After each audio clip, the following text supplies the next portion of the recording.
So, I've been doing videos for years on discharge, on using actual instruments like bonds, bill of exchange, money orders, why certain types of payments like that work, even though they're a little bit more strenuous than the ones that I've been telling people are not right and don't really work, like trying to input your social security number or the number off the back of your card and A for V's and stuff like that don't really work. And I just really understood totally why and what was going on with that. So I had somebody put me onto somebody's information. And I get this a lot of times when people have teachers that don't do well at explaining information, just give them things and they're not really sure and want it basically checked to see is it legit or not. So I looked into it and it was eye opening because I've been looking into other forms of law that were seemingly basically not even related. And it was really eye opening. So, in studying into banking law, cybersecurity, and fraud, I realized what was going on when somebody sent me a video of people dealing with some of these payment methods that they were doing and how they were saying to pay off loans trying to get certain things. And when I realized what was going on, it blew my mind because something finally clicked and I realized why this stuff is working for a certain amount of time and payments are getting reversed even though they may go through at some point, and even why these loan companies or financial institutions are not prosecuting people but going back after people for, let's say, cars, trying to repo them, or even why some people are getting evicted or some of these other things that are going on. And it's mind blowing, like out of this world. So let me get specific for a moment. When it comes to the trying to make the online payments, specifically using a social security number with these companies and doing those type of payments to get things paid off, this is what's going on. In banking terms, what they would call it is a payment error would be occurring. In companies, the same type of payment error is also what's going on, but in a different manner. But what it really is a cybersecurity issue, which is much, much more embarrassing for the company. So, companies that take payments, banks, or other financial institutions, they have to follow a law. That's the PCI DSS. And what has happened is with these certain methods, people have found what they would call in cybersecurity terms basically a 0-day vulnerability.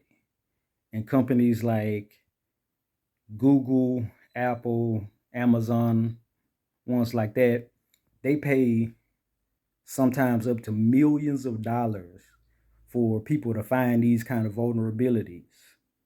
And basically what they call white hat hackers to find them, to patch them up. So this is why when people start finding these type of payment errors, that will go through for a certain amount of time, and then they start reversing them, and these videos of how to do it go viral, and then they change the method.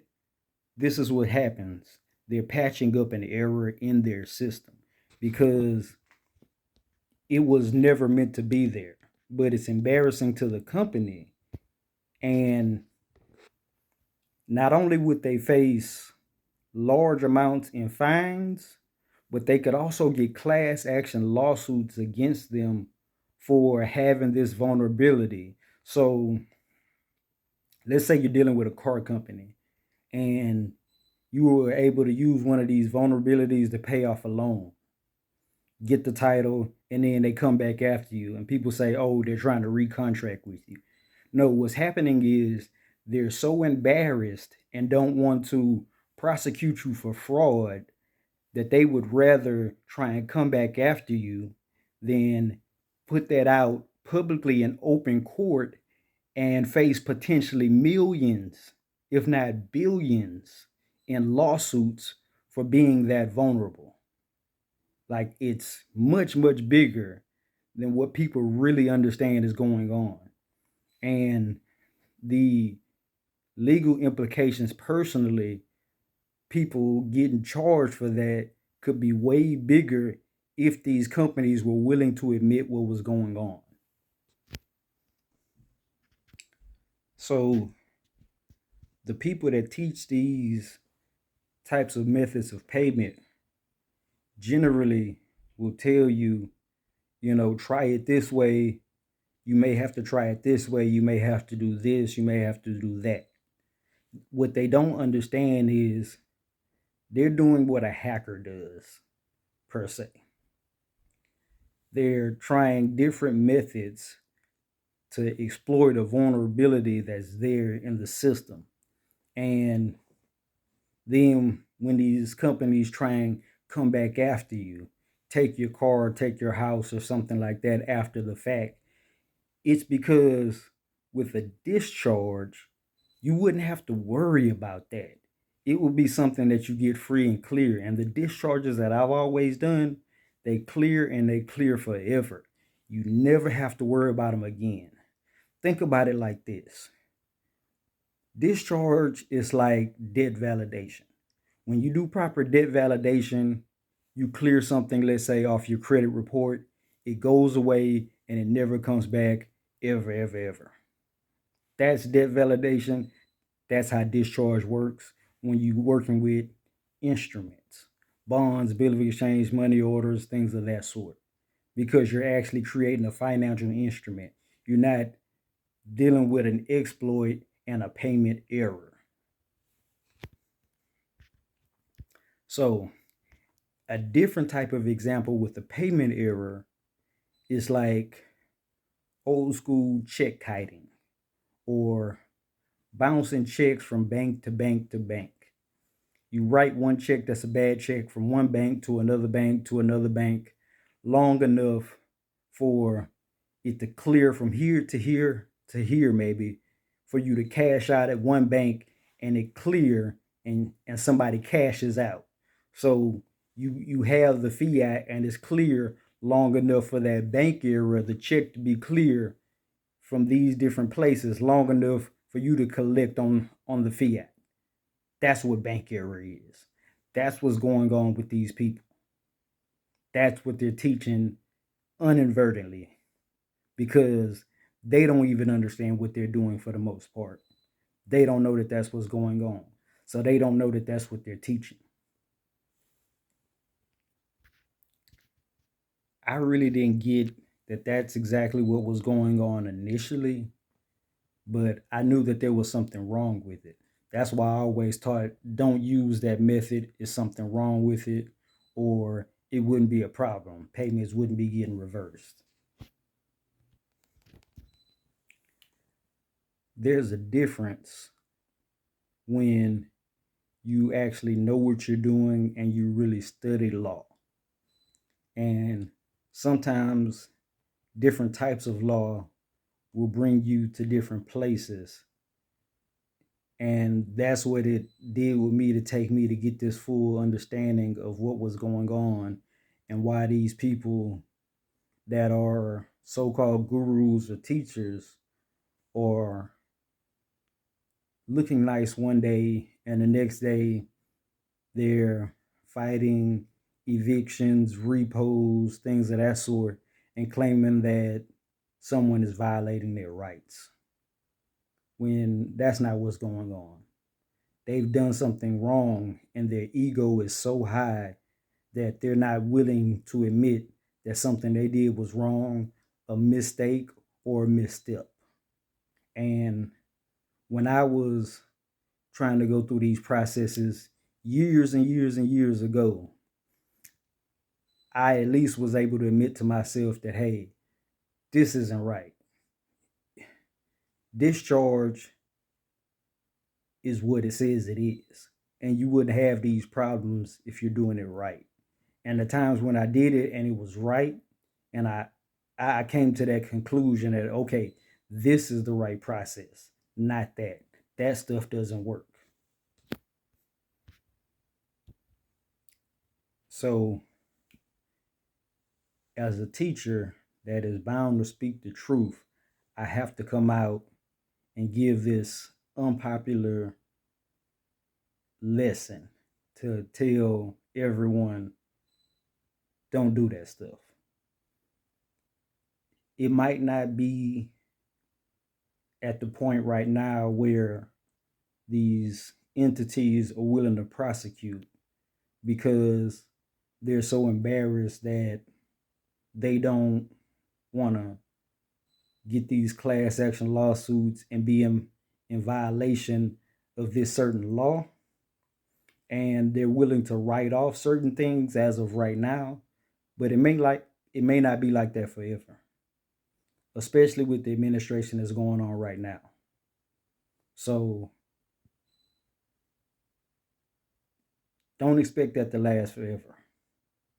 You know, it may be unpopular and harder to learn how to actually create an instrument, to learn how to do bonds and not just input the social security number, but it'll be well worth it in the end. You won't be looking over your shoulder having some loan company trying to chase you down or some repo man chasing after your vehicle or something along those lines. Like there's a big difference. And that peace of mind that it might come back to bite you in the end is just something I'm not willing to deal with. I've never been like that, especially if you have a family. Don't take that risk. Yeah. This stuff is being taught on the Moorish side of the movement and with Europeans, what you would call the sovereign citizen movements or national movements or whatever. So it's not just our people. It's going on both spectrums. And don't think that people are just getting away with not paying bills, because that's not what's going on. And at some point, this stuff is going to stop, which is why these methods keep getting patched up, basically. So if you really want to understand commerce, banking, you gotta study. It's not something that's gonna just be simple, but it's worth it in the long run. There may be teachers who don't like this message so much that they come out and attack me about it. And I'm willing to face those consequences because right is right and wrong is wrong. But look, I'm giving y'all the very best that I can. And, they won't be able to disprove what I'm saying. Absolutely not. This was a hard one. I'm not going to lie. The best way to support me is to check out my Ko-fi site. The link will be in the description. You can give a general donation, or you can check out the shop. There's all kind of stuff in there where you could get a consultation and hit me up if you have any questions about any of this type of stuff, or if you're trying to proclaim your nationality, get your nationality card, anything like that. There, it'll all be down in there, along with some other links in the description. Peace and love.